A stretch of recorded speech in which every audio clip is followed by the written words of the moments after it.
A raw wind prowled down Baker Street that morning, rattling the window panes and driving the smoke of the city flat across the rooftops.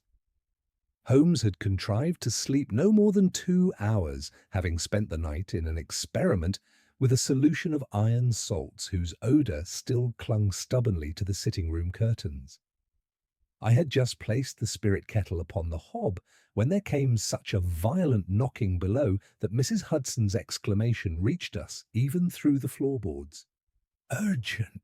Holmes murmured, without lifting his gaze from the grey residue crusted upon a porcelain saucer. The rhythm speaks of a man accustomed to commanding doors. Presently there entered a gentleman whose frock coat would have been fashionable had it not been so hastily donned. His hat brim was bleaching with the first drift of drizzle. His cheeks, florid by nature, were now blotched by alarm. He bowed once, twice, as if seeking the proper depth for supplication, and thrust forward a card. "Julius Merryweather, steward to Lord Alistair Gresham of Belgrave Square," Holmes read. "Pray, take the chair nearest the fire, Mr. Merryweather. My friend Dr. Watson you know by reputation, perhaps. Your sleeves, sir. Ah, you have brushed against ironwork this morning." Merryweather glanced in confusion at the faint ashen smear upon his cuff. "Mr. Holmes, I am sent by his lordship on a matter most pressing and, if I may say so, quite infernal. Inspector Lestrade is already upon the scene, but his lordship insisted, well, you will understand when you hear it." Holmes folded his long limbs into the lounge with that air of indolent attention which was never so deceptive as on such occasions. "You are from Belgrave Square, yet your cuff bears a smut of mill-scale, and your boot leather has taken a mordant that London pavements do not furnish. You have been among iron rails recently cut, and you came by way of a yard where vitriol is not a stranger. You smell of damp stone and coal ash. A private mews, perhaps. Speak freely." The steward's eyes widened. "St. Swithin's Close, sir. The little cul-de-sac off Eaton Place. The iron gate." His throat worked. "The iron gate has been opened." Holmes's eyelids lowered a fraction. An event which would not disturb a steward unless the gate was supposed to remain shut. Permanently shut. "Sealed, Mr. Holmes!" Merryweather cried. "Sealed these 50 years. It bars the rear of St. Swithin's Close, where the old vestry wall stands. The key is ceremonial, warded, unique, and kept in a velvet-lined box in the Gresham Library.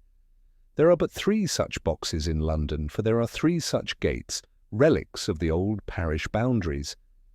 The key in our keeping has not left its case in all my tenure, and yet this morning the gate stood ajar, and beyond it—" He paused, shuddering. "Beyond it lay the watchman." "Dead?" said Holmes softly. Merryweather nodded. "Timothy Blight, a veteran of Crimea. He was found with his back against the vestry wall, as if he had slid down it. His face—" He faltered again. "Forgive me. The features were curiously marked." Holmes rose at once and reached for his violin case. He sometimes stored tobacco there. Today he removed instead a small roll of tools and a lens, slipping both into his pocket with a smile that had no mirth in it. "Lestrade is there, you say?" "At this very hour. He sent for Lord Gresham in the night when Blight failed to answer his call. I fetched the key box at once to show that the seal was intact, but when we went to the close, the gate, oh God, the gate itself was parted a hand's breadth, and the chain upon it." He swallowed. "It was not cut, it was eaten." "Watson," Holmes said, "your coat. Our caller speaks of iron consumed without sound in a narrow place where a file would have betrayed itself. We shall require a cab. And Mr. Merryweather, compose your features. Fear spreads like cholera in a confined neighbourhood." We found St. Swithin's Close, as Merryweather had described, a short, dignified termination to a respectable terrace, its cobbles wet with a sheen that returned the pale sky in broken pieces. The houses were of that sober architecture which seems to have been born middle-aged. In the centre of the cul-de-sac stood the object of our journey, a tall gate of wrought iron set between two brick piers. Age had blackened it to a dull varnish. A chain with a brass hasp still looped from bar to bar, but on one side the links were thinned to lace. Near the hinge, the metal was pitted in irregular moons, as though some invisible moth had chewed at it. Two constables stood guard, their faces reflecting both duty and superstition in equal measure.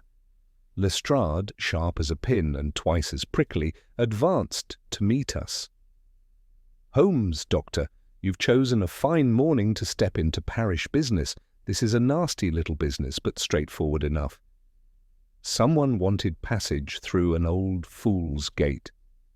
They brought a jug of acid, dissolved what they needed, and slipped in. The old soldier heard or saw them and went to interfere. They pushed him, and he went head-first into the stones. That's my theory. "Your theory is neat," Holmes replied.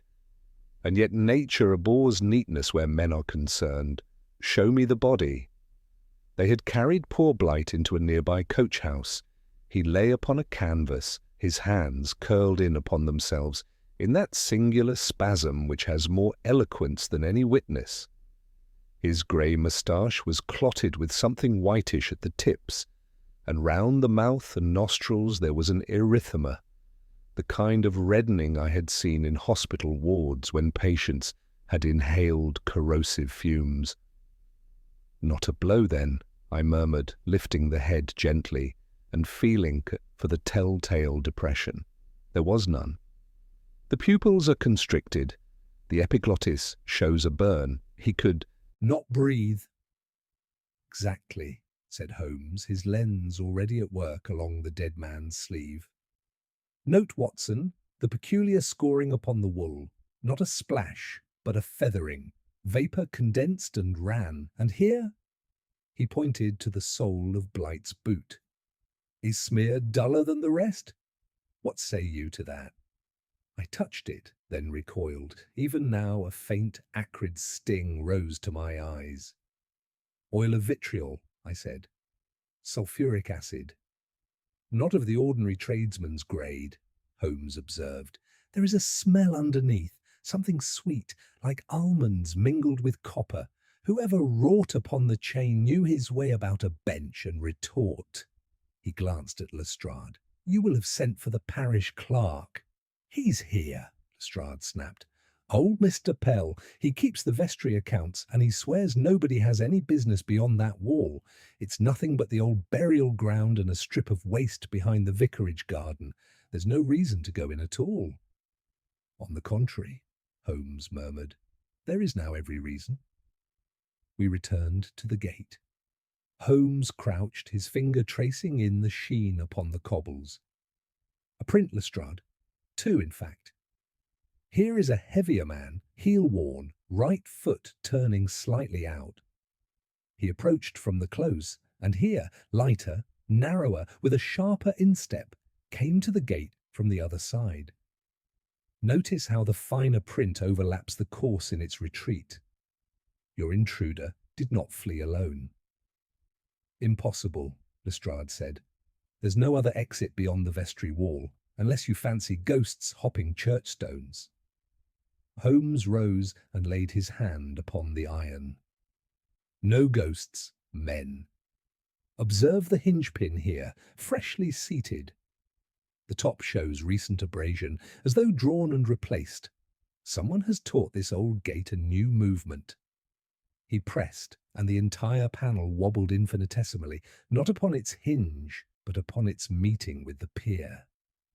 "It does not swing true," he added softly. "It yawns." Merriweather made a strangled sound. "Mr. Holmes, how could anyone effect these things? The chain, the hinge, Mr. Holmes, look." He pointed to the base of the left-hand pier. There, partly obscured by a tuft of city grass, lay a small object shaped like an oval. Holmes lifted it with care upon his penknife. It was a pellet of some substance that had dried to a brittle glaze, pale as skimmed milk, and marbled faintly with grey. "Spill," Holmes said. "Residue of a paste, acid thickened, perhaps with flour or chalk, to keep it where it was painted. Ingenious and quiet, not the work of a hooligan." Lestrade had gone to the far side, where a narrow path, little more than a ribbon of beaten earth, ran behind the wall. "There's something else," he called. "A lantern, smashed, and what do you call it? A draftsman's square like a carpenter might use, but new." "Bring them," Holmes said. He was gazing now, not at the gate, but beyond it, into the strip of ground that lay on the other side. A blackbird hopped there, bold as a thief, pecking at the moist soil. The grass showed the scars of older monuments, a few leaning stones listed like sailors at the end of a long voyage. Yet what drew the eye was neither stone nor bird, but a darker rectangle against the vestry wall, perhaps 8 feet by 6, a patch where the soot was lighter, as if something had recently been moved. "Watson, what do you infer from that clean shadow?" "That some large object, perhaps a shed or stacked boards, stood there until very lately." "Just so. And why is there a faint line scored from that patch to the gate, as though something heavy had been dragged? As the line stops just here, where the cobbles begin." He knelt again and sniffed, then touched the ground lightly with a gloved finger. "And here is the proviso, fine iron filings, recent, gritty upon the tongue. Forgive the theatrics, Lestrade. The palate is sometimes a better microscope than the eye." Lestrade bristled. "Very pretty, Holmes. And what does your palate tell you about who killed my watchman?" Holmes's grey eyes brightened. "Only this for the moment. Your culprit, or culprits, came prepared to gain quiet passage through iron. They shifted some obstruction against the vestry wall. They met or were met by another within, and our unfortunate Blight inhaled what was intended for the chain. That last may not have been intended at all." Merryweather wrung his hands. "Lord Gresham bade me say if there is any scandal, any family matter that—" Holmes gave him a look so keen that the steward fell silent. "Family matter? Why should a family matter be hidden behind a parish wall?" "No, Mr. Merryweather, this is not domestic mischief. It is, as you rightly said at first, parochial. But the parish in question is not St. Swithin's. It is a parish of a different sort, where men worship the twin idols of profit and secrecy." He turned abruptly to the gate again and examined the brass hasp. A tiny thread clung to the clasp, almost invisible. With a deft touch, he freed it and laid it in my palm. It was a fibre of some stiff material, dyed a peculiar blue. I held it up against the morning light. "Canvas," I said. "Sailcloth?" "Close," Holmes replied. "Not marine, industrial, the edge of a workman's apron, and the blue. Aniline, of a shade, used often in— Well, we shall reserve that for later." Lestrade blew upon his fingers for warmth and cast a sceptical glance at the heavens. "And what is your next move, if I may be so bold?" Holmes smiled the thin smile I had seen upon him when a trout had taken his fly. "To visit the Gresham Library," he said, "and make the acquaintance of a velvet-lined box. When a gate that should not open yawns in the night, one should always ask first after its key, especially if everyone swears the key has never been used."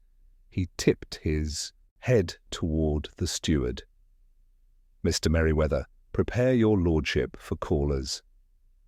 "And Blight?" I asked softly. Holmes's gaze went once more to the coach-house where the poor fellow lay. "Blight keeps a stricter watch now than any man in St. Swithin's," he said. "We shall see to it that his last posting was not in vain." He drew his coat close and stepped into the close, his figure a narrow wedge cutting the damp morning in two, and I followed, half incredulous, wholly intrigued, as the iron gate behind us whispered on its seat like a thing alive. The cab bore us swiftly to Belgrave Square, where the Gresham house presented that imposing front which wealth and an unblemished name have a way of assuming in brick. Mr. Julius Merryweather ushered us through a hall softened by Turkey carpets into a library whose walls were a map of English letters and estate law. There, upon a central table, under a green shaded lamp, though it was daylight, stood the object of Holmes's curiosity, a narrow mahogany coffer with a velvet lining, its lid set about with small brass studs like a ceremonial reliquary. A footman lingered in the doorway with the expression of a man suddenly promoted to a scene beyond his comprehension, and Lord Gresham himself, a grave gentleman of some 60 years, inclined his head to us with a stiffness that did not reach his eyes, which were anxious. "You see, Mr. Holmes," said Merryweather, lifting the lid with careful fingers, "intact as ever." Within, upon the velvet, reposed an antique key of admirable workmanship, its shank long, its wards cut in the older baronial fashion, and beside it a seal of red wax, stamped with the Gresham crest. The wax enclosed the key's bow by a ribbon. To disturb the ribbon was to fracture the seal. Holmes neither touched nor bent close at first. He stood, hands clasped behind him, and took in the whole, the slight faltering of the velvet pile where some object had lain regularly to the right of the key, the faint crescent of tarnish upon the inner lip where breath had condensed many times, the darkened grain near the front hinge, as from the frequent lifting by one who had once been fonder of oil than Polish. Then he moved, and what followed was his peculiar ballet, swift, delicate, exact. He asked only for a glass of water and a strip of plain paper. With the paper he shaded, lightly, across the ribbon where it passed beneath the seal, and the graphite revealed, as a rubbing will, a tiny breakage line that failed to traverse the wax. He lifted the glass to the lamplight and turned it slowly until the gleam caught upon a film at the rim. "The key has not been withdrawn," he said at last. "But the coffer has not been undisturbed. This ribbon was once loosened without fracturing the crest by steam judiciously applied, and by a hand that knew how to support the wax from beneath. The glass betrays a habit of the same hand. You have among your servants, my lord, someone who cools hot glass with breath rather than a cloth. It is a small thing, but small things make up large liberties." Lord Gresham looked sharply towards the door, and Merryweather coloured. "We have had the same butler for 20 years, Mr. Holmes." "Then he will be innocent of this," Holmes answered. "For long service breeds routine, and this," he pointed to the shaded line, "is invention. Pray, when was this coffer last inspected prior to this morning?" "On St. Swithin's Day," said the steward promptly. "It is our custom to exhibit the key to the parish committee as a piece of history." "Who attended?" "Mr. Pell the clerk, the vicar, Dr. Herrick, Alderman Briggs of Eaton Ward, and Mrs. Dorrit. She chairs the ladies' charitable." Holmes's gaze flickered at the last name. "A useful chair, no doubt? And since St. Swithin's Day?" "No one has asked to see it," said Lord Gresham. Holmes leaned in then, holding the paper near the seal without touching. "Observe, Watson, the wax is sound, but the ribbon shows a faint stiffening beyond the bow, as if dried after wetting. Whoever raised the seal replaced it with precision. Why? Not to use the key, it sits as it sat, to take its likeness, perhaps." "A wax impress?" I suggested. "Too crude for these wards," Holmes murmured. "But a squeeze in gutta percha or a cast in plaster would do very well. Yet the gate did not swing by the key's leave this morning, it yawned at the pier." Our artist, then, had a double purpose, an impression against a future night, and the assurance that if the chain held, another method remained. Lestrade, who had stood with arms folded, broke in. "You make two culprits of one, Holmes." "I make one design with two avenues of entry," Holmes returned. He bent, suddenly, bringing his lens over the velvet. "Ha!" A grain of grit upon the pile, grey, angular, metallic. Iron scaled from a file, but of a fine cut. And here, the lens slid to the inner lip, a blue speck lodged in the varnish. He coaxed it forth with a moistened match and set it upon his nail. Our aniline again. The fellow who touched the coffer wore the same apron as touched the chain. Lord Gresham's fingers tightened upon the chair. "Sir, what purpose could anyone have behind that wretched wall? There is nothing there but broken stones." "On the contrary," said Holmes quietly, "there is a purpose of value, else no man would carry acid in paste, lift a hinge-pin by night, and risk a watchman's cry. Permit me a few questions. Have you lately had correspondence with any firm requiring plans or rights of way across your properties?" "A dozen in a year," Gresham said wearily. "Rail spurs, drainage, electric lighting." "Drainage," Holmes repeated. "And the parish records, do they go back to the old Improvement Acts?" "Pell keeps them in the vestry chest," Merryweather said. "A fussy fellow? He would not let a page breathe, if he could help it." "Then we shall let him keep his breath while we read," Holmes replied. He closed the coffer with a soft click and turned to our host. "My lord, do me the kindness to send no alarm through your household.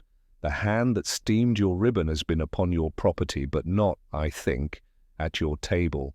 The blue fibre belongs to trade. I shall borrow your steward and the inspector for an hour at the vestry. Watson, bring your medical eye. I want a word with the church sexton if he can be found." We were in the cab again within minutes, gliding back through the pale day. Holmes sat forward, his fingers drumming the ledge. "You perceive the chain of thought, Watson? An industrial die, a draftsman's square, filings, an opened pier. The clean patch against the vestry wall tells of something large, recently removed. Now consider what the wall conceals, not merely graves, but the line along which old London buries its pipes and culverts. Where an estate abuts a parish, rights are muddled. Where rights are muddled, men with plans and paste grow enterprising." "You suspect a conduit," I said. "I suspect a passage for value," he answered. "And value in London runs not only in coin, but in pressure. Gas, water, information, it is all one." At St. Swithin's we found Mr. Pell hunched over a ledger like a rook over a prize. Holmes, with that mixture of courtesy and inexorable purpose which disarms the peevish, had the vestry chest open and the maps upon the table within 5 minutes. We traced fingers along browned vellum, an old sewer main skirting the burial ground, a disused inspection door noted in a margin crabbed with a clerk's hand, a private spur added 50 years ago by arrangement with G. Holmes tapped the letter with satisfaction. "Gresham," he said, "by arrangement, and long forgotten." And there, his nail rested upon a tiny square marked just where the lighter soot shadow had been. "An inspection hatch, boarded over in 73. Your clean patch, Watson." Lestrade let out a low breath. "Then they moved the board, opened the hatch, and used the gate to mask the work." "Precisely. Our draftsman did not forget his square by accident. He had been measuring. The question is, measured for whom?" Before Pell could splutter a protest, a voice sounded from the doorway, flat, tired, and edged with frost. "For men who run pipe at night and pay in sovereigns, sir," said the sexton, removing his cap. "And if Timothy Blight had not had the chest of a soldier, he'd not have smelled it in time to die." The sexton's words hung in the chill vestry like a draught that no fire could dispel. He was a narrow man, stooped from years among graves, his hands chafed raw, and ingrained with soil. His blunt admission stirred even Lestrade into silence. Holmes fixed him with that grey, unwavering gaze which, though courteous, compelled truth as surely as a magistrate's gavel. "You speak of sovereigns, my good fellow," Holmes said quietly.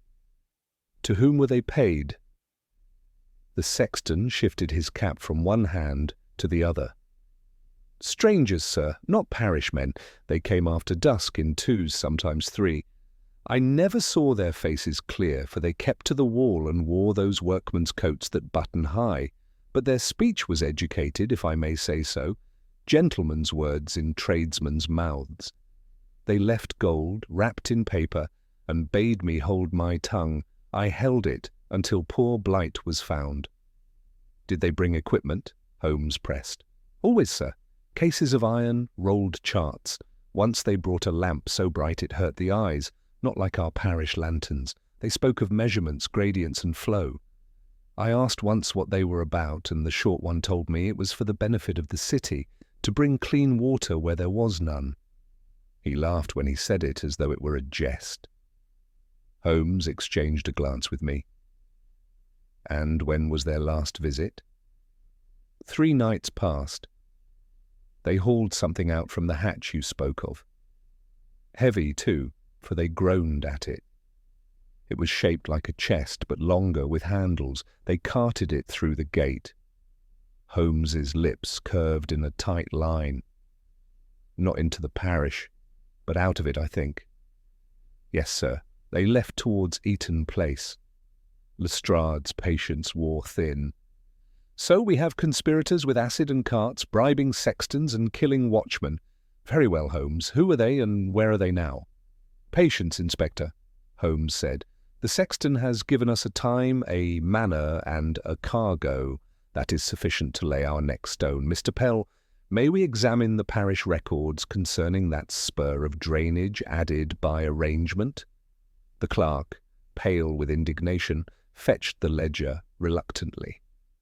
Holmes turned the pages until his long finger halted.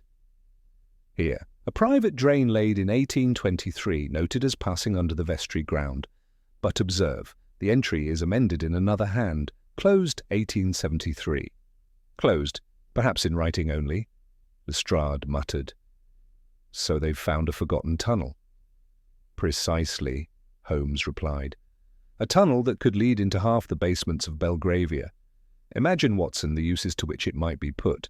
Smuggling goods, storing contraband, even conveying information unseen.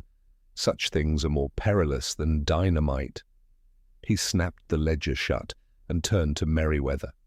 "We must return to Belgrave Square. I should like a word with Lord Gresham concerning tenants or neighbours who might profit from a secret conduit." The cab bore us back swiftly. Holmes was restless, his fingers drumming against his knee, his gaze turned inward. I knew better than to intrude upon his chain of thought, but when at last he spoke, it was with a suddenness that startled even me. "Watson, do you recall the blue fibre upon the coffer?" "Industrial apron cloth. I have seen its like only in certain manufactories of dyes and inks, yet why should men of industry seek to open an old sewer spur beneath Belgrave Square, unless—" He broke off, eyes narrowing.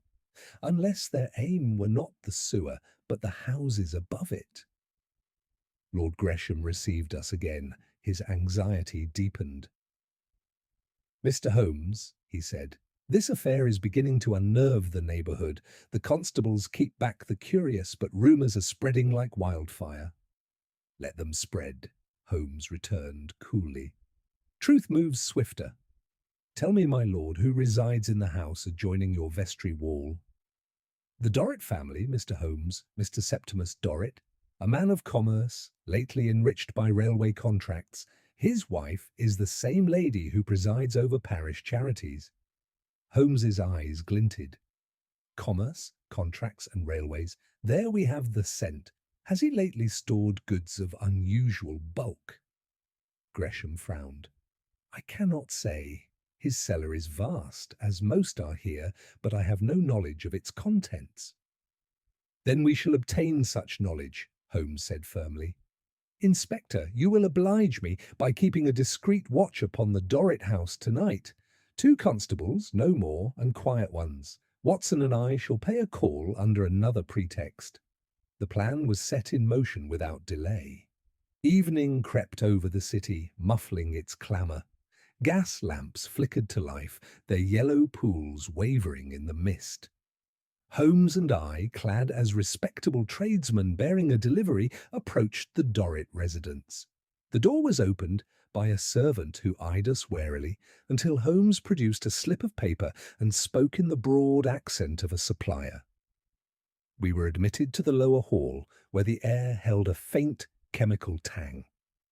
Holmes's gaze darted everywhere. "Notice, Watson," he whispered, "the scuff marks upon the flagstones. Heavy cases have been dragged this way, and there, the faint line of damp leading to the cellar door." We descended the stone steps. At the base, a lamp burned low, casting elongated shadows across stacked crates.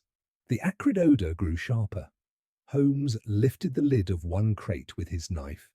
Inside lay coils of tubing, brass fittings, and jars sealed with wax.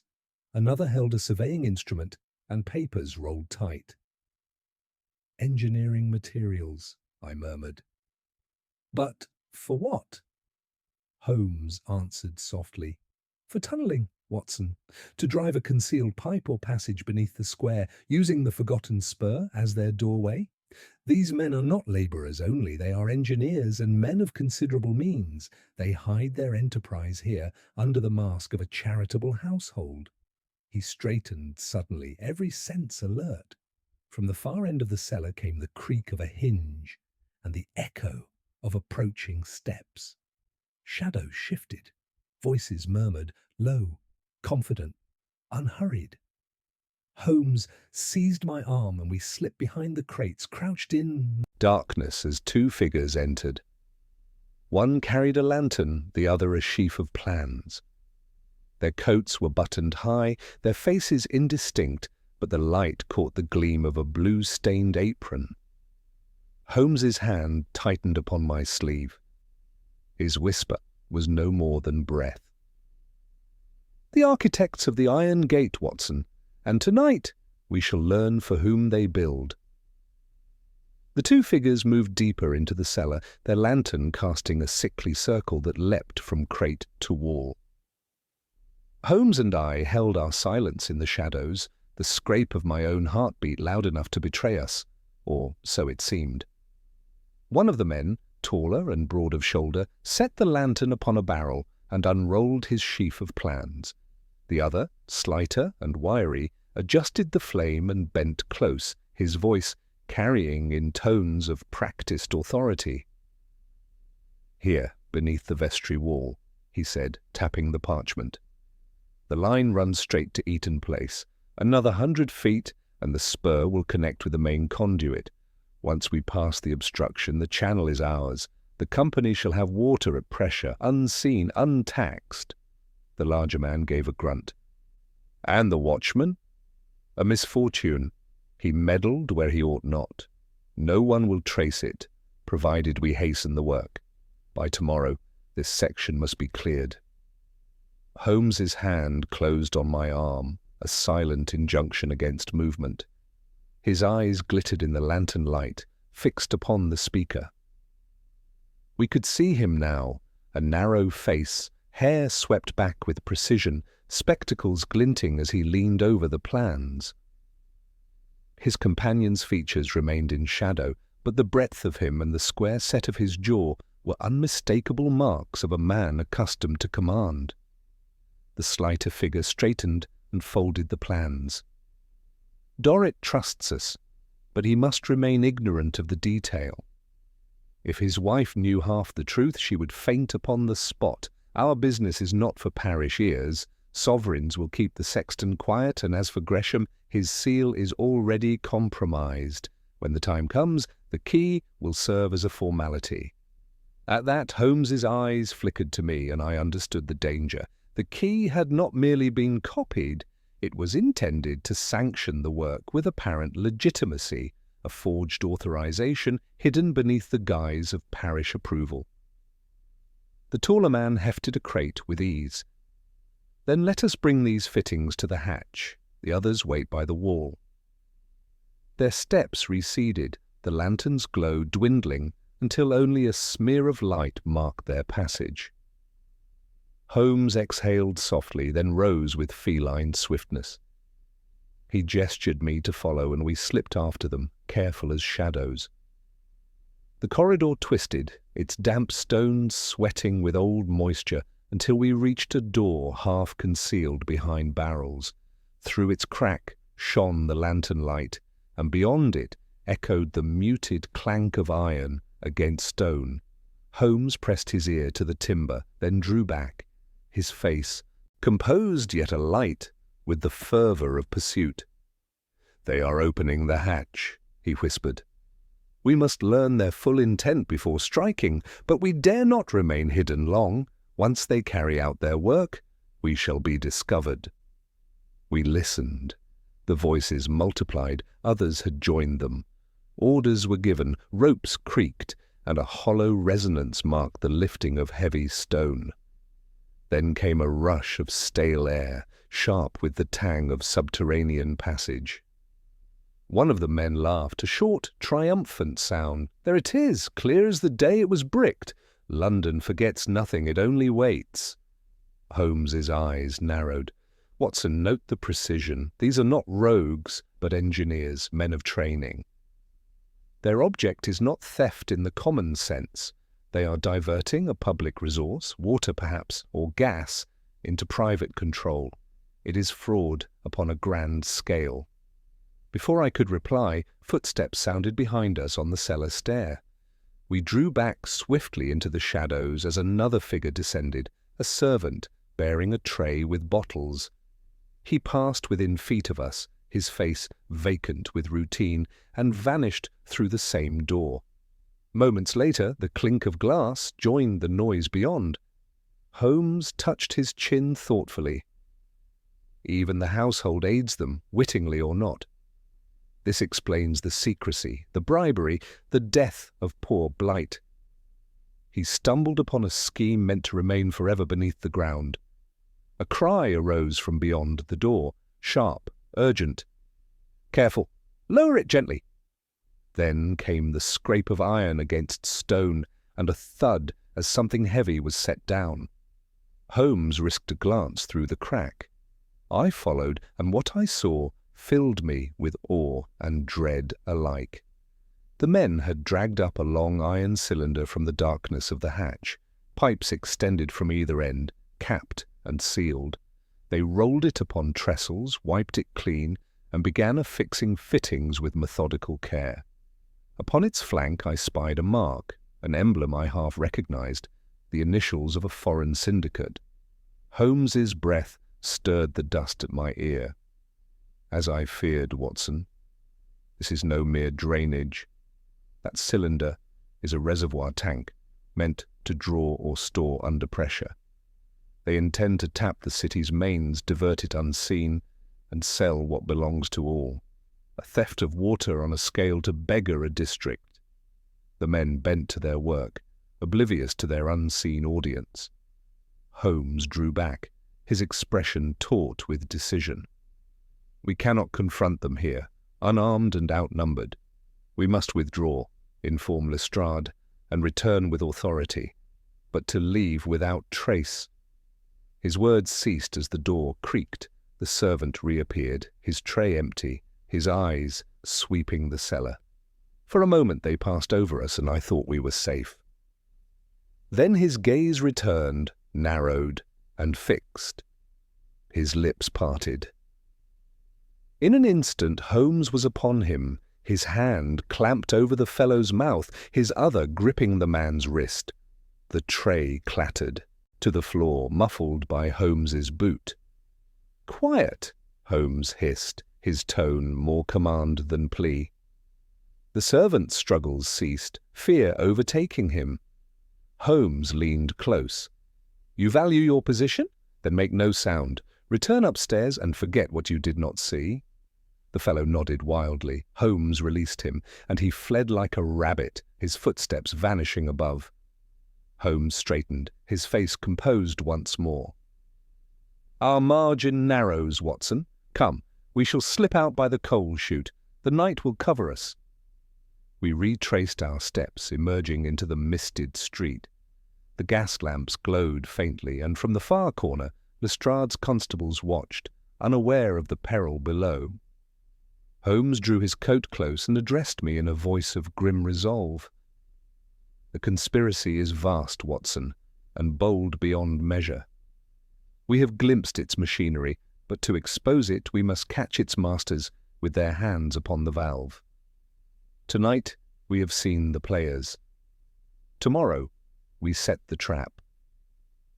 The fog lay thick over Belgrave Square when we emerged, lending the night an oppressive stillness, broken only by the faint clop of a distant cab-horse.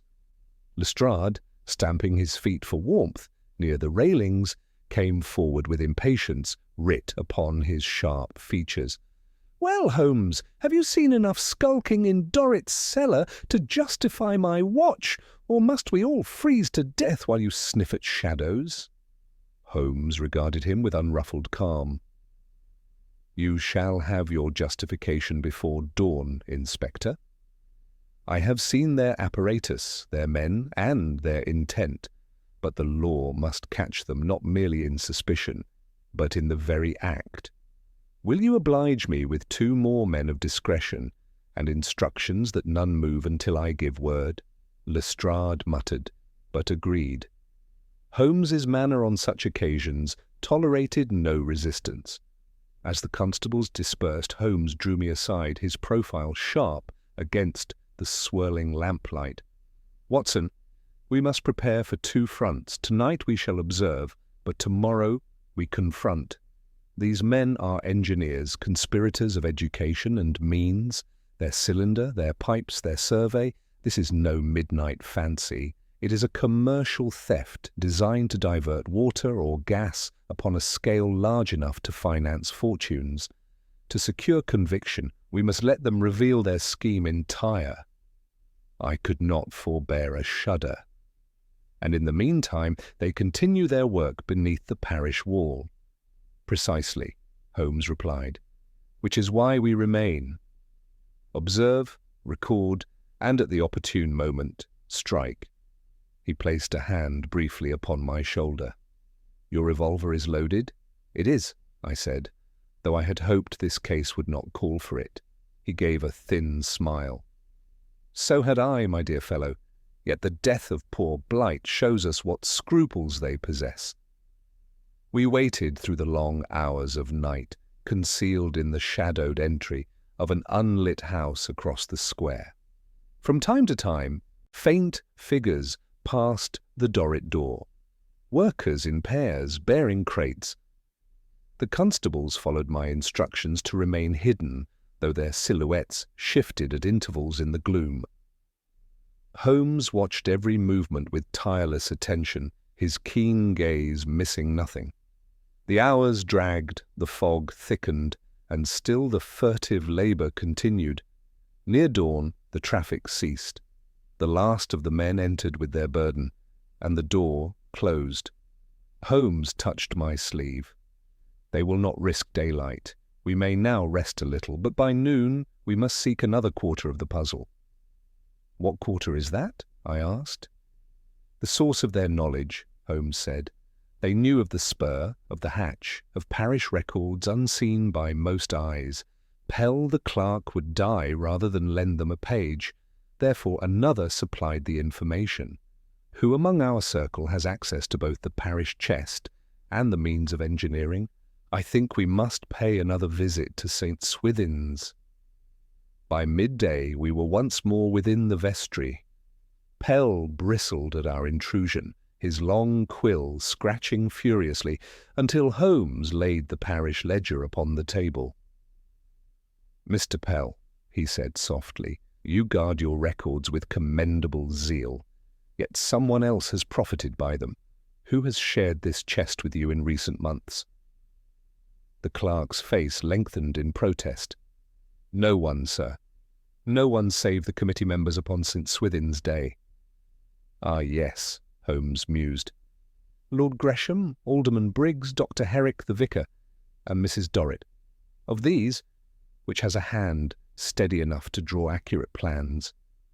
Pell hesitated. "Alderman Briggs has often praised the clarity of the maps. He is a surveyor by trade, retired now but long employed in city works." Holmes's expression hardened. "Alderman Briggs, a respectable name, known for contracts and drainage. Watson, the draftsman's square found by the wall, bears his imprint. We are closing in." At that moment Merryweather burst into the vestry, his face pale. "Mr. Holmes, my Lord Gresham begs your presence. A letter has arrived, an anonymous warning left at his door. It speaks of a scandal of the gate, of secrets under Belgrave Square. He fears blackmail." Holmes seized the note. It was scrawled in a disguised hand, but the content was plain. "Withdraw, or the truth of your parish shall be revealed. The dead watchman is but the first." Holmes's jaw tightened.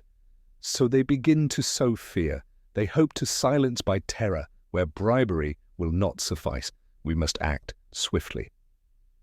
That evening, Holmes summoned Lestrade and outlined his plan with crisp precision. "We allow them to proceed, but we intercept at the hatch. The moment they bring up another piece of apparatus, we surround. Watson, you will stand by the vestry wall with 2 constables.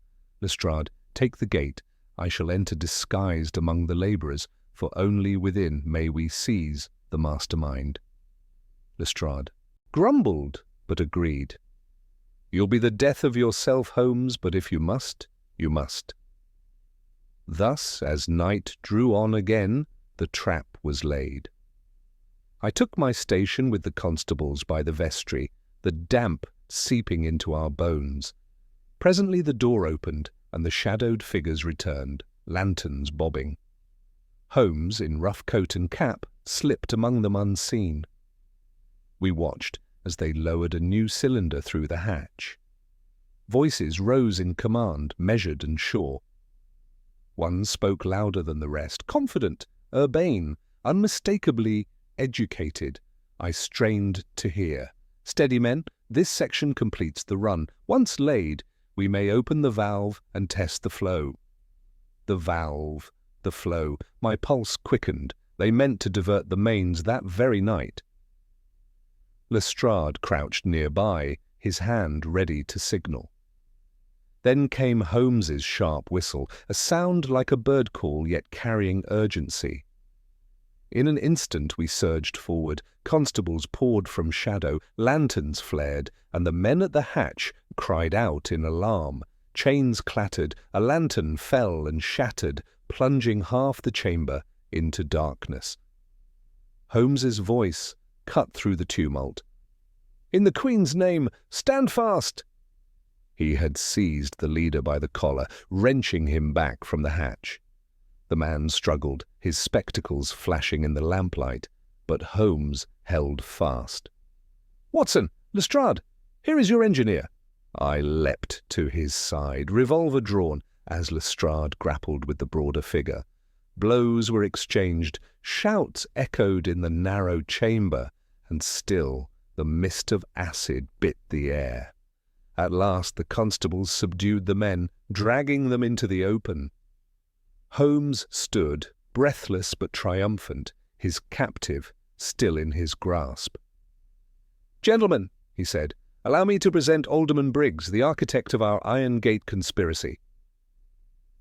The name fell like a hammer in that fetid chamber, and even Lestrade, whose scepticism was bred in bone, gave a low whistle of astonishment.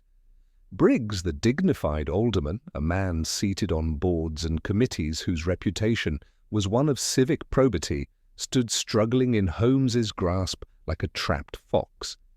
His spectacles had slipped askew, his fine coat was smudged with grime, and his face, usually composed in the assurance of authority, now betrayed both rage and fear. "You mistake yourself, sir," he sputtered, though his voice wavered. "I am here only to observe, to protect the parish from harm. I came upon these rogues by accident." Holmes's eyes flashed. "Then, Alderman, you must be most unfortunate indeed, for here is your draftsman's square, marked with your initials, found beside the very hatch you sought to open, and here, in my hand, is a plan traced in your own draftsmanship, showing the spur of St. Swithin's drain with such precision that none but its former surveyor could have drawn it. Accident, sir? No, it is design." Lestrade, who had secured the broad-shouldered accomplice with 2 constables, spat upon the ground. "Holmes, I'll grant you this much. Your fish are large. To think of an alderman plotting theft like a common cracksman." Briggs ceased struggling and lifted his chin. "You will regret this," he said coldly. "There are interests here greater than myself, interests which reach far beyond a parish wall. Strike me down, and you stir powers that will not forgive." Holmes regarded him with an expression I had learned to recognize as one of keenest satisfaction. "Just so. The larger the powers, the more vital it is to expose them. Lestrade, convey these men to the yard, but do so with the utmost secrecy. If their confederates learn of the arrest too soon, our net will break before the shoal is in it." It took some effort to move the prisoners, for the narrow passage and the remnants of their apparatus impeded every step.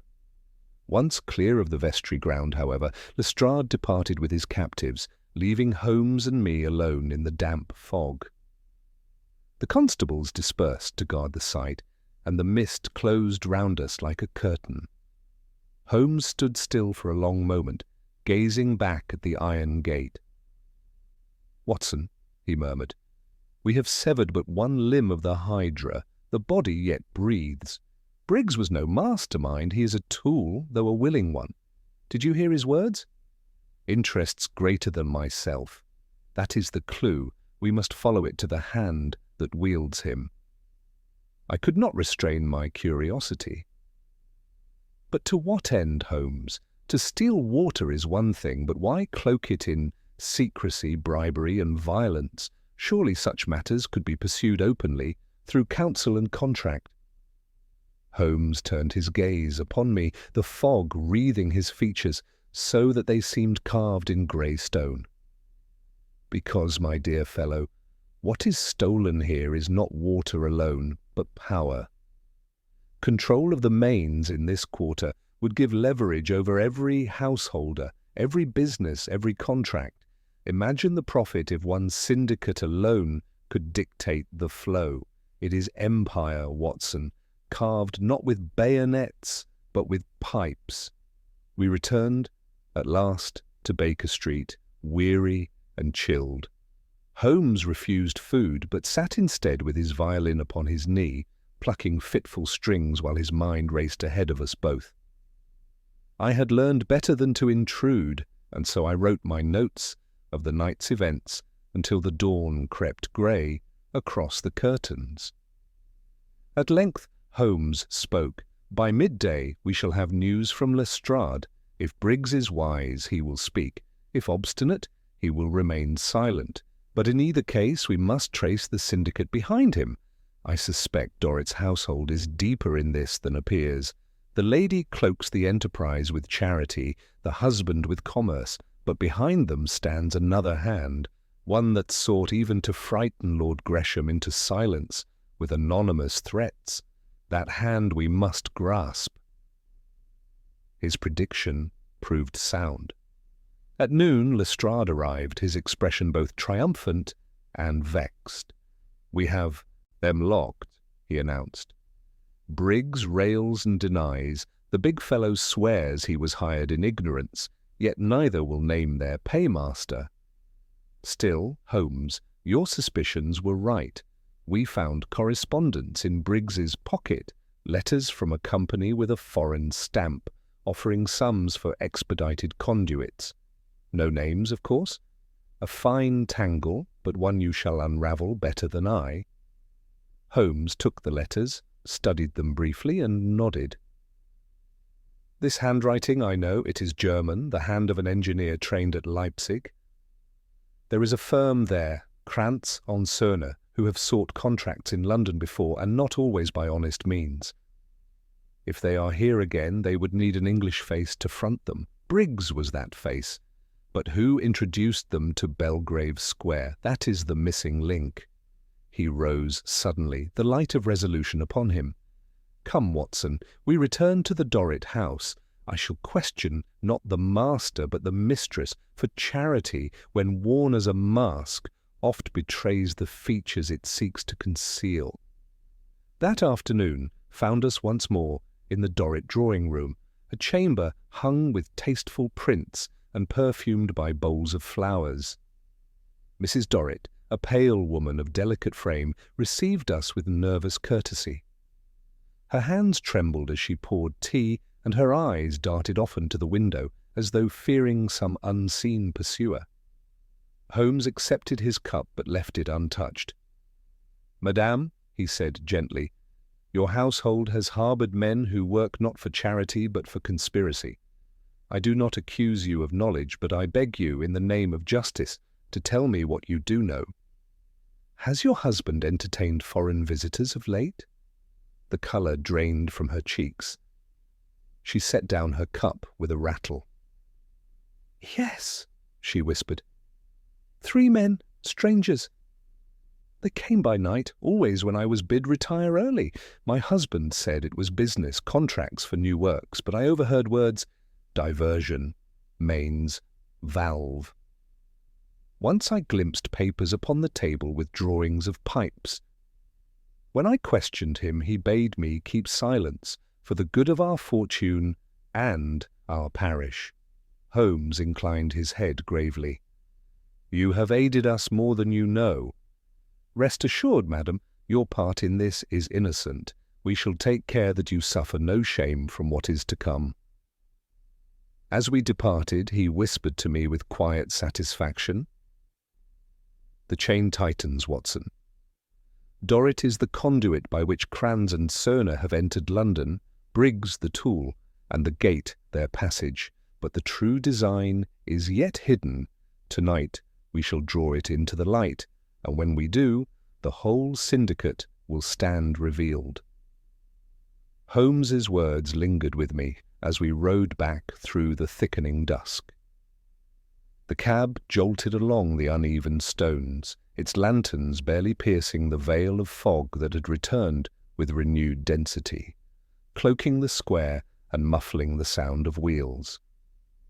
He sat opposite me, fingers steepled, gaze turned inward, and I could see by the faint flicker in his eyes that his mind was already weaving the fragments into a single, inexorable design. "Watson," he said at last, "we now stand at the threshold. The outline is clear. Foreign engineers, a respectable alderman, a merchant eager for gain, and a parish wall that conceals more than stone. But a scheme of such breadth requires not only design, but capital, secrecy, and protection. These men are bold, but not so bold as to act without assurance that powerful interests will shield them. We must uncover that assurance, for therein lies the true author of this enterprise." I nodded, though my thoughts were upon Mrs. Dorrit's pale face, her trembling voice, and the way she glanced toward the door, as though her very walls were complicit in betrayal. "And if her husband is the go-between?" I asked. Holmes's lips curved in that slight smile which always bespoke certainty. "He is more than that. Dorrit is the hinge upon which this conspiracy turns. Through him the syndicate entered Belgravia. Through him they paid off labourers, secured Briggs, and brought their apparatus under guise of household storage. But Dorrit is not their master. He is, like Briggs, a man of utility, an agent, not a creator. The mind that conceived this plot remains hidden." When we reached Baker Street, Mrs. Hudson had set a modest supper, but Holmes scarcely touched it. He paced before the fire, every so often pausing to examine the German letters Lestrade had left. At length he seated himself and addressed me with sudden intensity. "Watson, the anonymous note to Lord Gresham troubles me more than all the rest. Consider the paradox. These men cloak themselves in secrecy, bribe a sexton, steam a seal, without fracture, and yet they send a written threat, something tangible, traceable. Why? Because fear, once sown, can paralyze inquiry. They hoped to frighten Gresham into withdrawing, leaving the gate unexamined. But in choosing their words, they revealed more than they intended. Did you mark the phrase, 'All the dead watchman is but the first'? That is no bluff. It is a promise. Therefore we must act before another life is taken." I felt a chill. But how do we anticipate their next move? "By considering their necessity," Holmes answered. "They have already risked exposure. Their conduit must be near completion, else they would not hazard the work in open defiance of law. Therefore tonight or tomorrow they must attempt the final connection. That is when we must be present. We shall place ourselves at the vestry wall, concealed, and wait for them to emerge. At the moment of culmination, the scheme will stand revealed, and with it the hand that directs." It was near midnight when we set out again, Lestrade and a handful of men following at a discreet distance. The fog had thickened to a clammy pall, so that lamps glowed like yellow moons in their glass prisons. St. Swithin's Close lay silent, the houses shuttered, the cobbles gleaming with damp. We stationed ourselves near the iron gate, hidden in shadow, our breath steaming faintly. Holmes crouched close to the hinge, his eyes fixed upon the faint fissure where the pier met the gate. The hours dragged with intolerable slowness.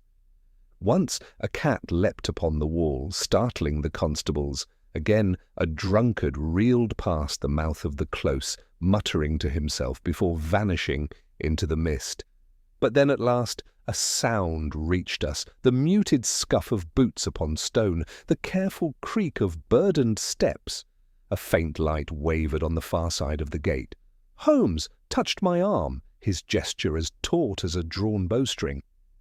"Now, Watson, they are here." The gate stirred.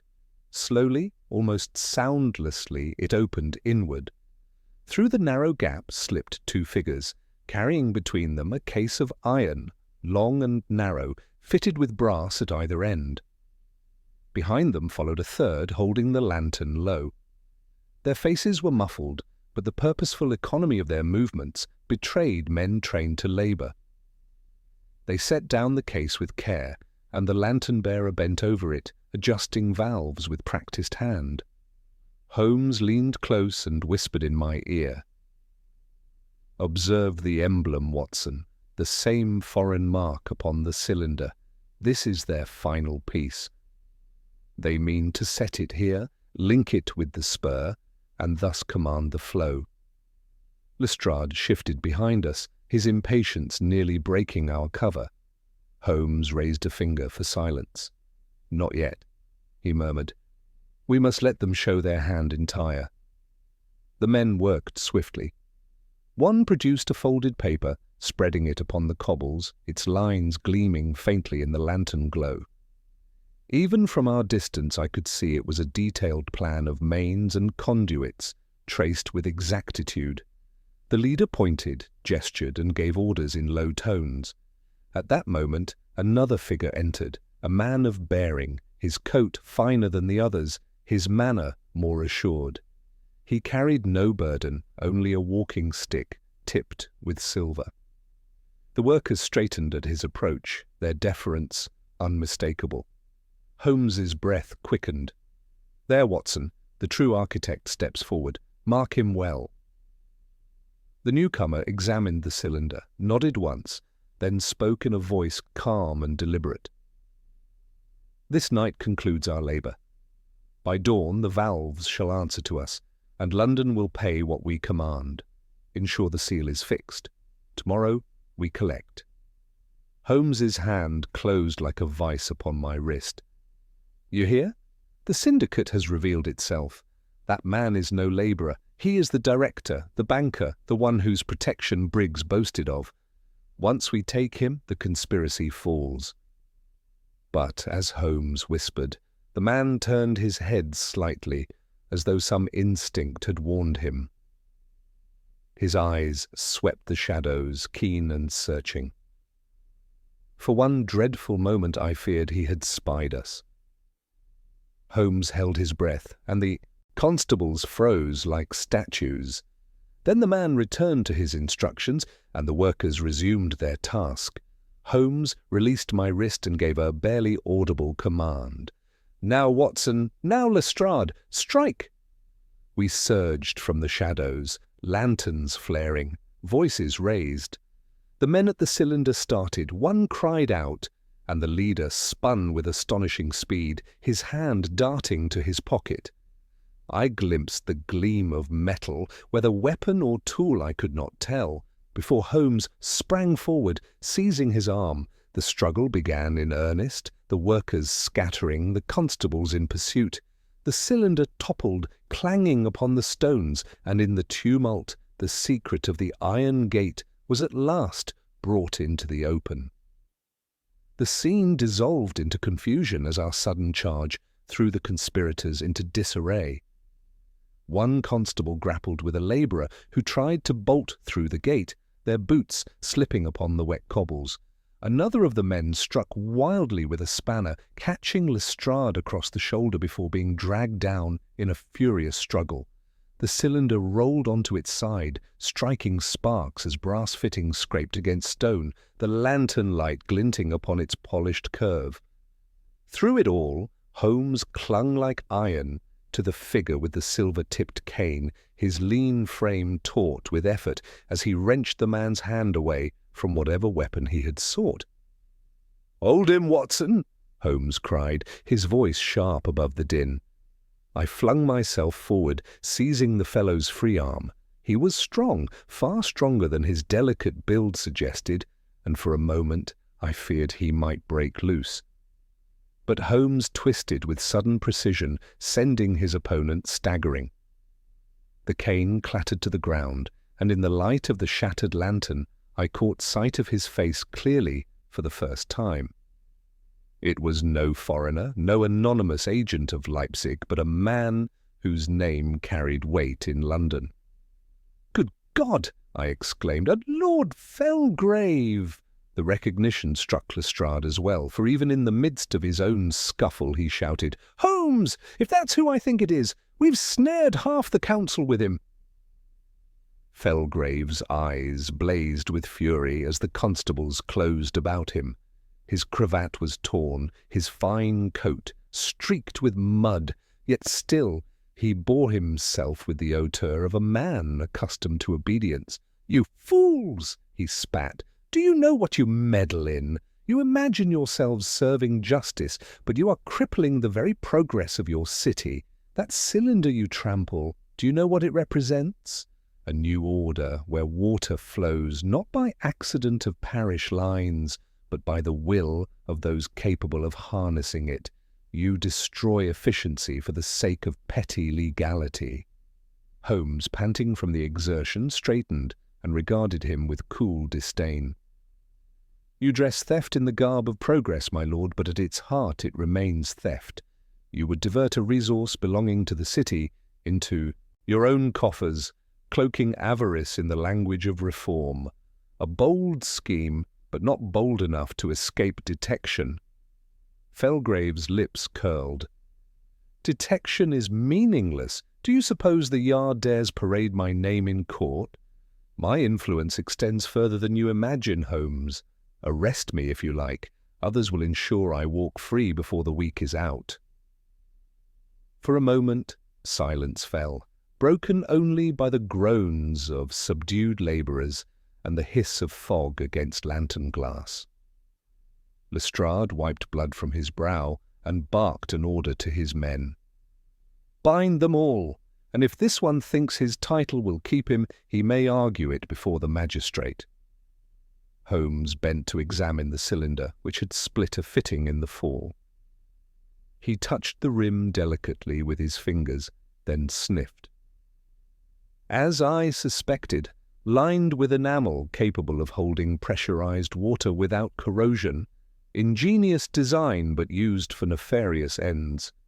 Their conduit would have bypassed the council's mains and delivered supply directly into the hands of their syndicate.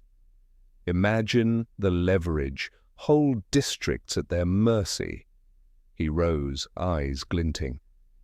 It is fortunate we intervened before the valve was opened, a single turn, and London might have faced a disaster both civic and financial. Felgrave laughed harshly.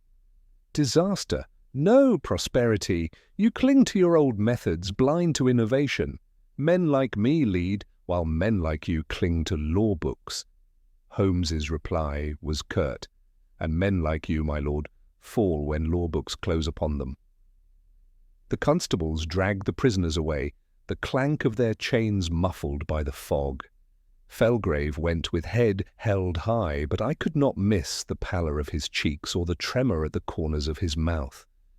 When the last had gone, Lestrade stood beside Holmes, shaking his head in disbelief. "Briggs, Dorrit, now Felgrave himself, Holmes. You've pulled half the gentry out of their holes tonight.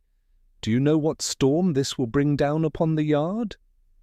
Holmes lit a cigarette with steady fingers, the glow casting a brief halo upon his austere features.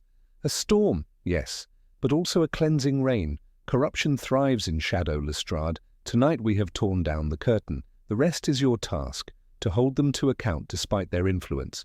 Do not falter." Lestrade grunted. "Easier said than done. Still, with you to swear the evidence, and Watson to attest, the magistrates will have little room for manoeuvre. I'll see it through, though God help me for the enemies I'll make." Holmes exhaled a stream of smoke, his gaze fixed upon the silent gate. "Enemies worth having, Inspector. For once they are revealed, they are weakened. Remember that." As dawn broke, pale and uncertain, we returned at last to Baker Street. Holmes collapsed into his chair, exhaustion settling upon him like a mantle, yet his eyes remained alive with the strange fire that came only when the puzzle was solved. I set down my revolver and eased myself into the opposite chair, my own limbs aching from the night's exertions. For a while we sat in silence, the city stirring faintly beyond our windows. At last Holmes spoke, his voice softer now, contemplative. "Watson, you have witnessed how greed cloaks itself in noble words, how the powerful conspire beneath the veneer of respectability. Remember this case, for it shows that the most dangerous gates are not those of iron, but of influence. To force them open requires not acid, but light." I nodded, struck by the gravity of his tone. "And Blight, Holmes? His death must not be forgotten." Holmes's gaze softened. "No, Watson. His watch ended in honour. Without his sacrifice, the gate would have opened unchecked. The city owes him more than it knows." The fire crackled, the fog began to lift, and the riddle of the iron gate lay complete. Yet even in triumph, I saw in Holmes's expression the shadow of thought reaching already beyond the present case, toward mysteries yet to come. The morning papers carried only a whisper of the arrests, a cautious line buried beneath reports of foreign affairs and society gatherings. Holmes scanned the columns with a sardonic smile, flicking ash into the grate. "Observe, Watson, the press has been muzzled. Felgrave's allies are swift, though not swift enough to silence truth entirely. The Yard may congratulate itself upon discretion, but rest assured, the syndicate's hand yet moves. They will not yield quietly." I sipped my coffee, feeling the ache of fatigue in every limb. "Then you believe this is not the end?" "Far from it," Holmes replied.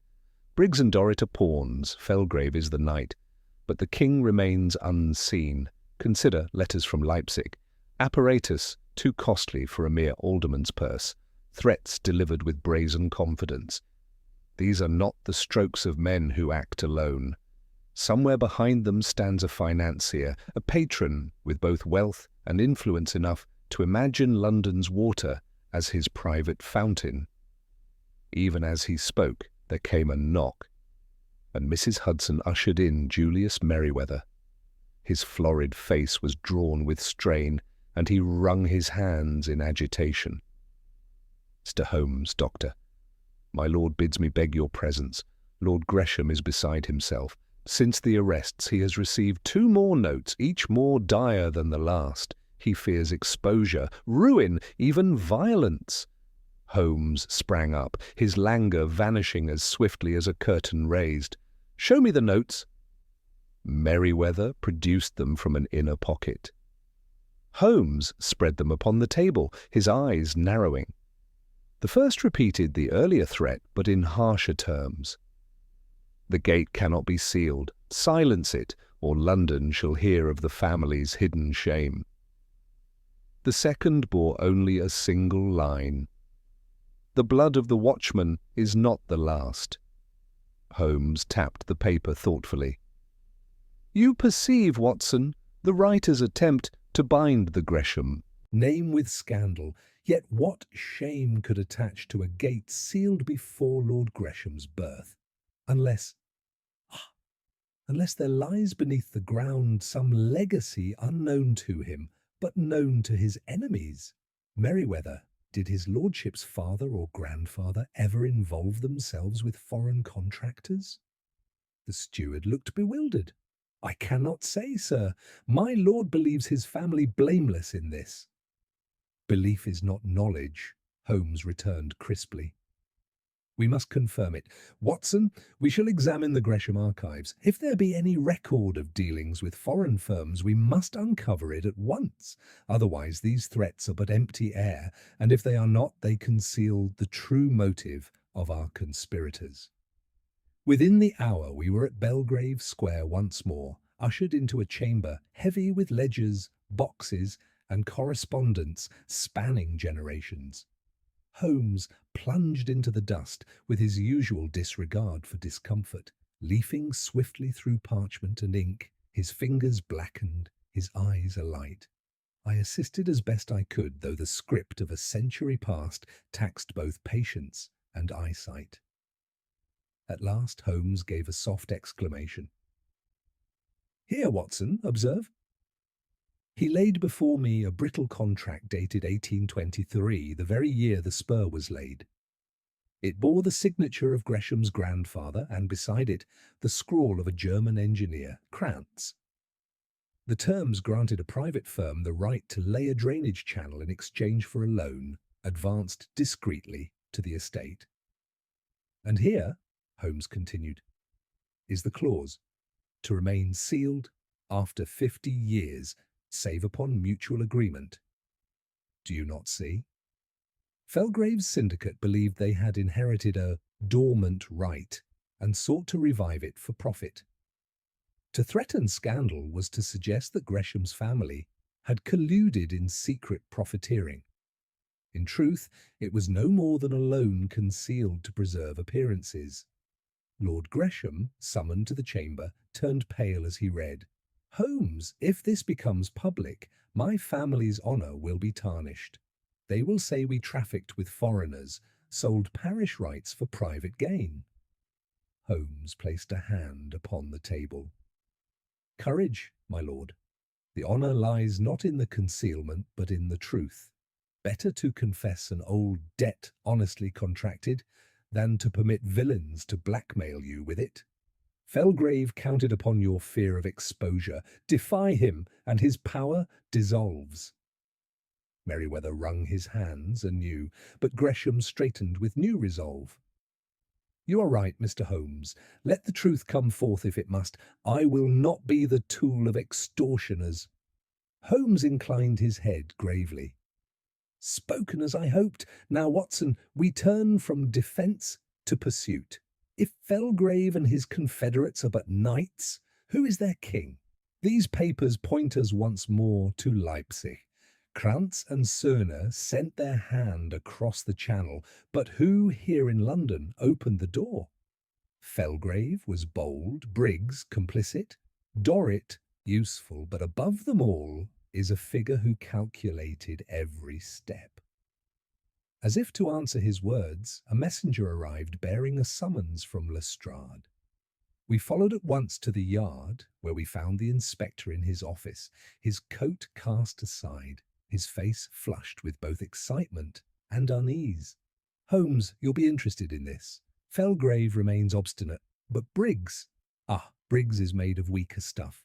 He has confessed in part. Claims he was introduced to the Germans by a man of Parliament, one Sir Andrew Cullen. Says Cullen assured him the scheme had protection at the highest levels, that contracts would follow once the conduit was complete. What say you to that?" Holmes's eyes gleamed. "I say the king is unmasked. Cullen has long been whispered of as a man of influence in city works, but none dared confront him. Now we have his name linked with Felgrave, Briggs, and foreign correspondence. The game reaches its climax, Watson." Lestrade smacked the desk. "But how to catch him? He's too shrewd to descend into a cellar with spanners. He moves only in clubs and chambers." Holmes drew upon his cigarette with quiet deliberation. "Then it is in his club we shall set the snare. Men who plot in cellars are careless with lanterns, but men who plot in drawing-rooms are careless with words. We shall catch him not by chain or cylinder, but by his own tongue." I saw the fire of the chase blaze anew in my friend's eyes, and I knew that though the iron gate had yielded its first secret, the greatest revelation yet lay ahead. For Holmes was resolved not merely to expose the labourers or their noble patrons, but to unmask the very architect who sought to make London's lifeblood flow at his command. Holmes and I left Lestrade's office with the weight of a new pursuit pressing upon us. The streets were alive with the bustle of early evening, yet beneath the clatter of hoofs and the hum of carriages I felt a tension, as though London itself held its breath. Holmes walked quickly, his coat drawn close, his head inclined as if he traced lines upon an invisible board. I knew better than to disturb his concentration, and so we reached Baker Street in silence. Once within, he flung himself into his chair, fingers drumming the arm, his gaze fixed upon the fire. "Watson," he said at length, "Sir Andrew Cullen is the keystone. Remove him, and the arch collapses. Yet he is a man too cautious to dirty his hands with spanners or acid. His weapons are words, promises, and influence. To strike at him, we must catch him in a web of his own making." "And how do you propose to do so?" I asked. Holmes's lips twitched in that rare smile which always presaged some daring scheme. "By supplying him with a listener whom he believes to be an ally. He will not speak openly to the Yard, nor to his noble friends, for both are now under suspicion, but to a man who appears equally compromised, equally eager for profit, he will boast. Oh, how he will boast! Vanity is the crack in every armour, Watson." I felt a thrill of both admiration and apprehension. "And who is to play the rôle of this listener?" "Why, myself, of course. A slight alteration of attire, a false name whispered in the correct ear at the Diogenes or the Reform, and I shall have Cullen confiding more than he imagines." "You mean to infiltrate his circle?" "Precisely, but I shall not go alone. You, Watson, will accompany me as a respectable physician entangled in a discreet financial venture. Your presence will lend credence to my guise. Men of commerce trust a man of medicine more readily than a solitary schemer." The plan was bold, yet I had long since learned that Holmes thrived upon audacity. The following evening we presented ourselves at a club off Pall Mall, Holmes transformed by a slight stoop, a foreign inflection, and a neatly trimmed beard that altered his whole countenance. I, in sober evening dress, played the part of his associate. The doorman admitted us without suspicion, and soon we found ourselves in a hall thick with smoke, where men of consequence conversed in low tones over brandy. Holmes guided me with subtle pressure toward a corner where Sir Andrew Cullen held court among a small knot of listeners. He was a tall man, broad at the chest, his hair iron grey, his voice commanding yet tinged with the smoothness of long practice in persuasion. Even from across the room, I could sense the air of authority that clung to him, as if contracts and charters bent beneath his hand. Our approach was gradual. Holmes contrived an introduction through a mutual acquaintance, his accent suggesting continental origins, his conversation laced with technical jargon that revealed enough knowledge to excite Cullen's interest without betraying too much. I played my part with nervous precision, nodding gravely when Holmes hinted at ventures abroad in which I had invested. At length, Cullen himself drew us into his circle, his keen eyes sweeping us both before settling on Holmes. "You speak with experience," he said, his tone cordial yet probing. "Might I ask where you have plied your trade?" Holmes bowed slightly. "Leipzig, among others. I've assisted certain firms in improving their conduits. The English market, I am told, is ripe for innovation, though one must find partners of courage and foresight." Cullen's lips curved in a smile that did not touch his eyes. "Indeed, sir, courage and foresight are the twin pillars of progress. Too many here are bound by the shackles of obsolete law. But those who grasp opportunity, even through unconventional means, shall shape the future." He leaned closer, lowering his voice. "Already there are ventures within the city that prove this truth, men of station, of vision, willing to set aside timid scruples." Holmes inclined his head with calculated interest. "I have heard whispers, Sir Andrew, but whispers are smoke. I prefer fire. Perhaps you would illuminate me." Cullen chuckled softly, sipping his brandy. "In due time, sir. But suffice it to say, London's water shall soon flow more profitably than ever before. The Gresham Gate was but one experiment. Others shall follow, and those who stand at the valve shall command more than water. They shall command the city itself." I felt my blood run cold at his words. Yet Holmes's expression remained composed, his eyes half-lidded in feigned detachment. "A daring vision," he murmured, "and one in which I should be honoured to take part." Cullen regarded him for a long moment, weighing, calculating. At last he nodded. "We shall speak again. Discretion is the price of fortune, and you appear to understand its value. Tomorrow evening at my chambers in Westminster, come alone, and bring your physician if you will. There we may discuss terms more frankly." With that, he turned to address another guest, and Holmes seized the opportunity to withdraw us discreetly. Once outside, he shed his disguise with a flick of impatience, revealing the familiar sharp lines of his face once more. His eyes gleamed with triumph. "Watson, we have him. Tomorrow we shall sit in Cullen's own chamber, hear his boasts and record his confession, but we must proceed with care.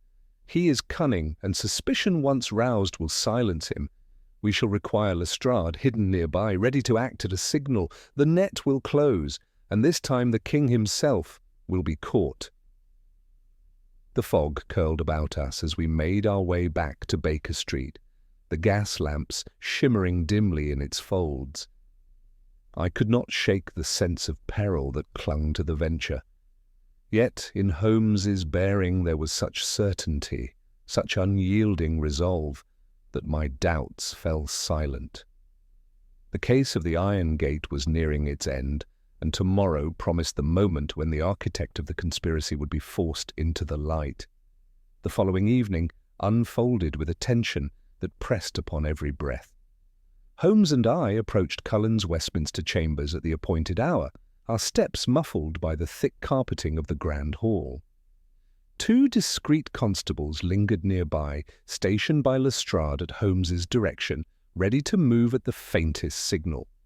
Within, The room exuded the wealth of a man accustomed to authority: heavy drapes, polished oak, the gleam of silver candlesticks.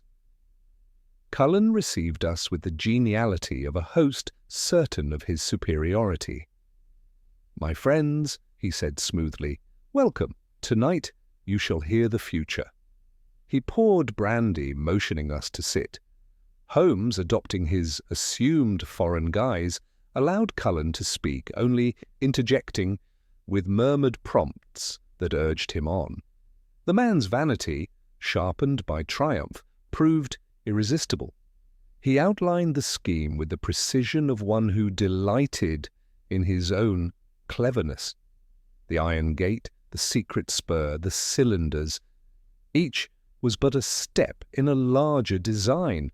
Imagine, "Gentlemen," Cullen declared, his voice resonant, "a network beneath London, unseen, untaxed, controlled not by dithering councils, but by those who dare. Foreign capital provides the means, English respectability the cover. With Felgrave and Briggs already in play, we stood upon the threshold of mastery. Gresham's timidity was a nuisance, but no matter.